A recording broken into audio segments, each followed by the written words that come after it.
Hi, ನೀವು ಅರಿಶಿನ powder ನೋಡಿರ್ತೀರಾ, ಪ್ರತಿದಿನ ನಿಮ್ಮ ಅಡಿಗೆಯಲ್ಲಿ ಬಳಸ್ತಾ ಇರ್ತೀರಾ. ಬಟ್ ಅದು ಎಲ್ಲಿಂದ ಬರುತ್ತೆ ಗೊತ್ತಾ?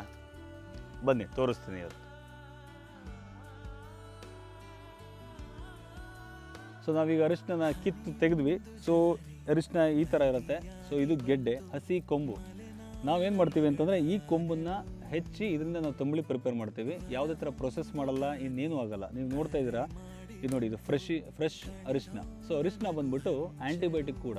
ಸೊ ಕರೋನಾ ಸಮಯದಲ್ಲಿ ನೆನಪಿರಬೇಕು, ಪ್ರತಿಯೊಬ್ಬರು ಇದನ್ನ ಹಾಲು ಹಾಕೊಂಡು ಕುಡಿತಾ ಇದ್ರು. ಕೆಮ್ಮು ಶೀತಕ್ಕೂ ಕೂಡ ಅನುಕೂಲ, ಅದಕ್ಕಿಂತ ಹೆಚ್ಚಾಗಿ ರಕ್ತ ಶುದ್ಧಿಗೆ ಅನುಕೂಲ ಮತ್ತು ಚರ್ಮದ ಕಾಂತಿಗೆ. ಸೊ ನಿಮ್ಮ ಸ್ಕಿನ್ ಕಲರ್ ಟೋನ್ ತುಂಬ ಅನುಕೂಲ ಆಗುತ್ತೆ ಇದು.